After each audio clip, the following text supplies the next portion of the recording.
سوال ہے رکشا یا ٹیکسی کے نیچے جوتا لٹکانے کا کیا شرعی حکم ہے؟ بھائی یہ شرک کے زمرے میں آتا ہے۔ لازمی نہیں ہے کہ آپ یہ کہیں کہ اللہ دو ہیں تو آپ مشرک ہیں، ورنہ نہیں ہیں۔ مزاروں کو سجدہ کرنا یا کوئی ایسے کام کرنا جو ہے نا اللہ کی صفات کے خلاف ہوں، وہ شرک ہے۔ سامنے سے بلی گزر جائے تو کیا خطرہ ہوتا ہے؟ یہ بدعت ہے، بناوٹی باتیں۔ حضرت تھانوی رحمۃ اللہ علیہ نے اغلاط العوام میں اس کو عوام کی غلطی کہا ہے۔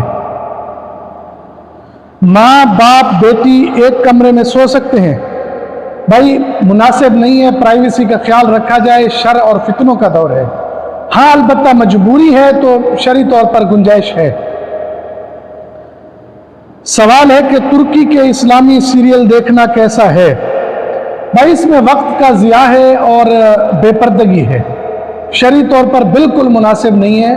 اگر آپ تاریخ کا مطالعہ کرنا چاہتے ہیں تو پھر جو ہے نا آپ کتابیں پڑھیں، علماء سے واقعات سنیں۔ یا علی یا رسول اللہ مدد کہنا کیسا ہے؟ ٹھیک نہیں ہے، یہ بھی شرک ہے۔ قرآن پاک میں آتا ہے وَمَن نَصْرُ إِلَّا مِنْ عِنْدِ اللَّهِ، مدد صرف اللہ سے۔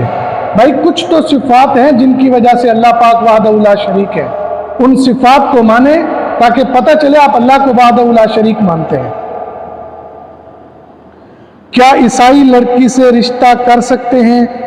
نہیں، بالکل نہیں کر سکتے۔ پہلے گنجائش ہوتی تھی، اس کو اہل کتاب سمجھا جاتا تھا۔ لڑکی چونکہ بیاہ کے آپ کے ماحول میں، آپ کے اسلامی گھر میں آ جاتی تھی، زیادہ چانس یہ ہوتا تھا کہ وہ اسلام سے متاثر ہو کر اسلام قبول کر لے گی۔ اب چونکہ یہودیوں اور عیسائیوں نے اپنی اصل کتابیں تورات، زبور، انجیل ختم کر دی ہیں، تو اب ان کو اہل کتاب بھی نہیں کہہ سکتے۔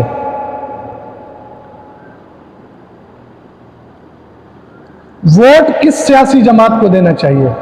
بھائی سیاسی جماعتوں کے جو مرکزی کردار ہیں وہ ٹھیک نہیں ہیں۔ مہنگائی، بے روزگاری، ختم نبوت پر حملے اور بہت سارے ان پر الزام ہیں۔ بہتر ہے جو آپ کا مقامی نمائندہ ہے، اس کی شخصیت کو دیکھ کر، اس کے کردار کو دیکھ کر، یا پھر اپنے حلقے کے مسائل کو دیکھ کر اس کو ووٹ دیں۔ اللہ پاک ہمیں عمل کی توفیق عطا فرمائے۔